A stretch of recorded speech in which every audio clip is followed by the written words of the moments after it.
Palace देखने वालों को ट्यूटर पैलेस में वेलकम करता हूँ। प्यारे बच्चों, मैं मोहम्मद ईशान हैदर एक नई वीडियो के साथ। आपको पता है कि अभी हमारी गैसेस की सीरीज चल रही है, गैसियस स्टेट को हम डिस्कस कर रहे हैं। इसमें हमने इसका इंट्रोडक्शन कर लिया है, हमने गैस लॉस और आइडियल गैस इक्वेशन को डिस्कस कर चुके हैं। आज हम डिस्कस करेंगे kinetic molecular theory of gases.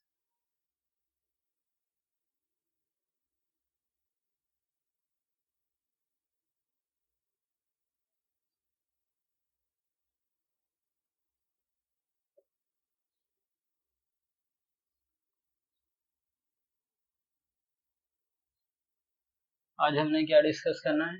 Kinetic molecular theory of gases, यानी kinetic molecular theory of gases. Kinetic जो है ये असल में ग्रीक लैंग्वेज का वर्ड है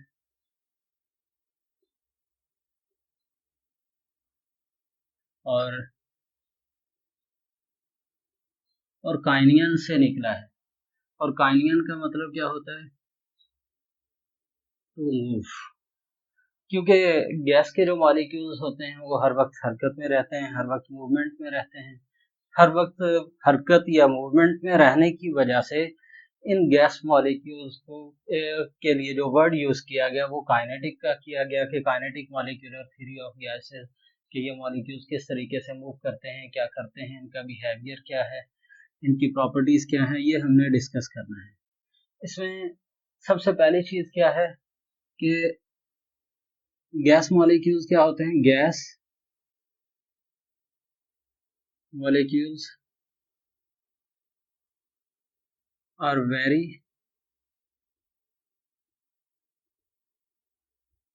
डिस्क्रीट यूनिट्स, यानी बहुत ही छोटे होते हैं, जिनको हम क्या कहते हैं?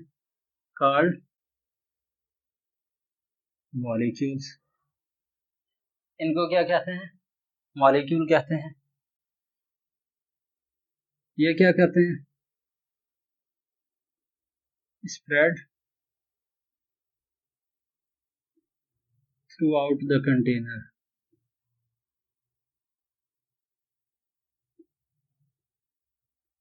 in which they are placed। यानी ये क्या करते हैं कि जिस कंटेनर के अंदर इन मॉलिक्यूल्स को रखा जाए ये उसी में फैल जाते हैं। ठीक है, यानी ये क्या होते हैं? Gas molecules are very discrete units. Discrete units की जगह आप एक और वर्ड भी ले सकते हैं कि जैसे टाइनी पार्टिकल्स। टाइनी पार्टिकल्स का मतलब भी क्या है कि ये बहुत ही छोटे होते हैं और ये पूरे के पूरे कंटेनर में स्प्रेड होते हैं। अच्छा, अब ये करते क्या हैं? They move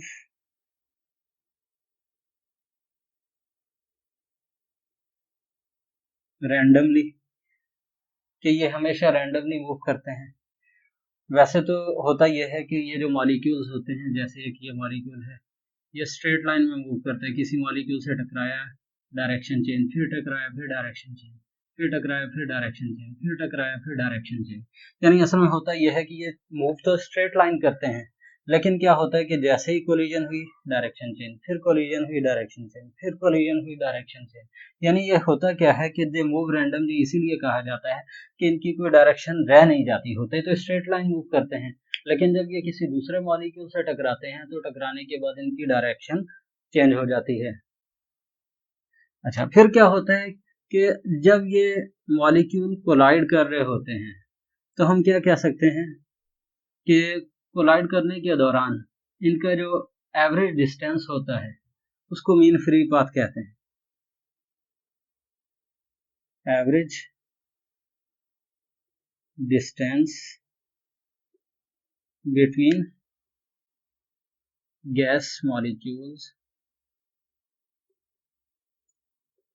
is called mean free path. Mean free path कहते हैं इसे। यानी ये क्या होता है कि जैसे एक मॉलिक्यूल यहाँ से यहाँ तक जाके इससे टकराया, फिर इससे टकराया, फिर इससे टकराया। अब क्योंकि हो सकता है कि कभी कॉलिजन जल्दी हो जाए, कभी देर से हो जाए, तो फिर क्या किया जाता है कि अगर हम इनका डिस्टेंस निकालना चाहते हैं कि इनकी कॉलिजन के दौरान किसी मॉलिक्यूल ने कितना डिस्टेंस कवर किया है, तो उसका जो डिस्टेंस हमें मिलेगा उसको हम मीन फ्री पाथ कहते हैं। अच्छा, अब चौथा पॉइंट जो जहन में रखना है आपने वो क्या है कि collision in gases is perfectly elastic.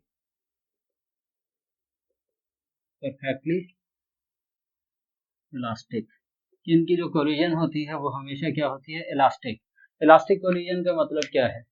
Elastic collision का मतलब ये है कि ये मॉलिक्यूल्स जब भी मूव करते हैं तो मूव करने के दौरान ये क्या करते हैं कि ये दोबारा से अपनी एनर्जी को रिस्टोर कर लेते हैं। इसकी एग्जांपल बिल्कुल इसी तरह है कि जैसे फॉर एग्जांपल कि आप क्या करते हैं कि आप कोई खसूसी त्यौहार है जैसे ईद वगैरह का हो गया, उसमें आप अगर शॉपिंग करने के लिए जाते हैं चांद रात में बहुत ज़्यादा रश होता है। अब क्या होता है कि जब आप एक बंदे से फिर दूसरे से फिर तीसरे से मुख्तलिफ लोगों से जब आप जाते जाते टकराते हैं, तो टकराने के दौरान आपको ऐसा फील होता है कि जैसे आपकी एनर्जी लूज हो गई। किस वजह से? क्योंकि आपकी जो कॉलिजन होती है लोगों के साथ वो इनएलास्टिक होती है, यानी आपका जो टकराव होता है लोगों के साथ वो इनएलास्टिक होता है। इलास्टिक कॉलिजन क्या होगा? आप टकराए, टकराने के बाद आप फिर वैसे ही होगे जिस तरह से पहले थे, यानी आपकी एनर्जी पे किसी किस्म का कोई असर नहीं पड़ा। अब लेकिन जो गैस मॉलिक्यूल्स हैं ये क्या करते हैं, ये जब टकराते हैं तो टकराने के दौरान ये अपनी एनर्जी को दोबारा से रिस्टोर कर लेते हैं। इनकी इस तरह से एनर्जी को रिस्टोर करने की सलाहियत ये बताती है कि इनकी जो कोलिजन होती है वो इलास्टिक होती है। यानी इलास्टिक का मतलब क्या है कि इलास्टिक का मैं लिख भी देता हूँ। इलास्टिक, इलास्टिक का मतलब है नो लॉस ऑफ एनर्जी। जिस तरह आपने रबर बैंड को देखा होगा कि रबर बैंड को जब आप खींचते हैं दोबारा अपनी असली जगह पे वापस आ जाती है। इसी तरह से ये जो गैस मॉलिक्यूल्स होते हैं टकराने के बाद इनकी एनर्जी दोबारा से अपनी असली शक्ल में वापस आ जाती है। अच्छा, पांचवा पॉइंट क्या है?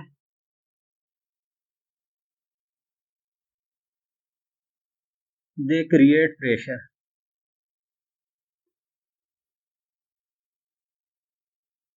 कब? When they collide with one another or with the walls of the container. यानी ये क्या होता है कि ये जब मॉलिक्यूल्स एक दूसरे के साथ या कंटेनर की वॉल्स के साथ टकराते हैं तो उसके नतीजे में प्रेशर क्रिएट होता है। वो कैसे? जैसे फॉर एग्जांपल आपके पास ये कंटेनर है, इसके अंदर मुख्तलिफ किस्म के मॉलिक्यूल्स रखे हुए हैं। अब ये जो मॉलिक्यूल्स हैं ये जब क्या होगा कि ये मॉलिक्यूल जब एक दूसरे के साथ टकराएंगे या कंटेनर की वॉल के साथ टकराएंगे तो प्रेशर क्रिएट होगा। क्यों प्रेशर क्रिएट होगा? हमें पता है प्रेशर किसके इक्वल होता है। Pressure is equal to force upon area.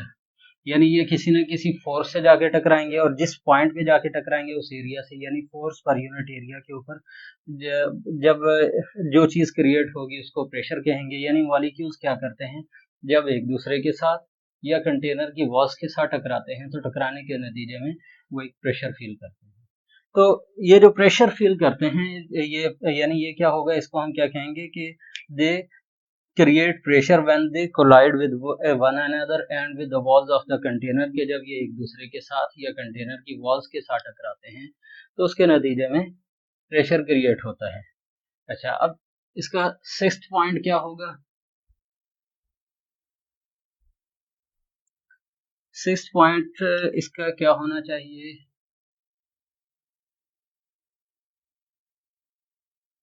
There volume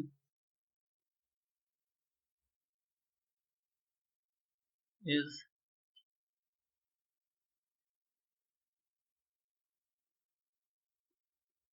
negligibly small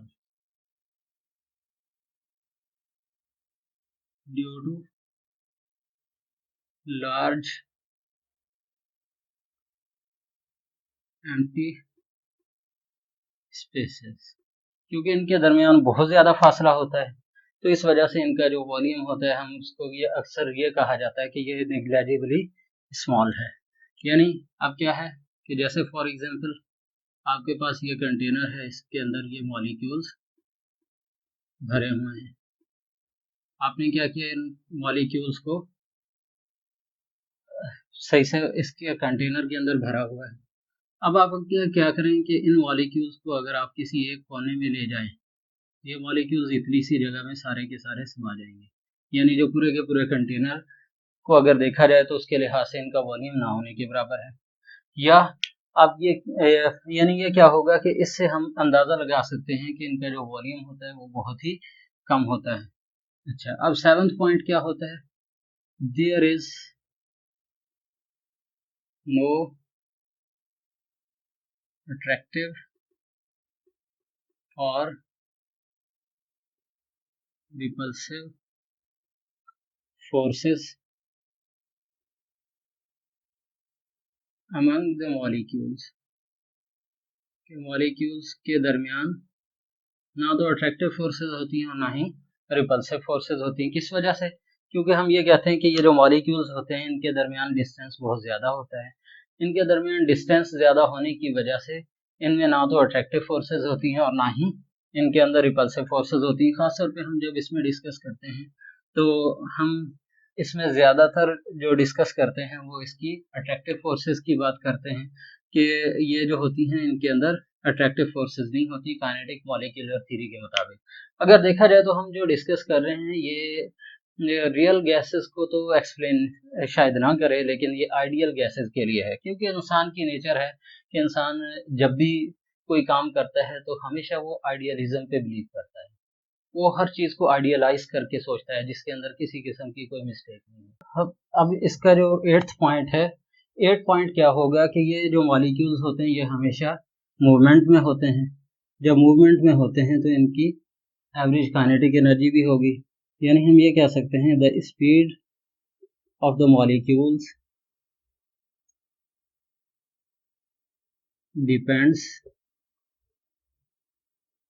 on their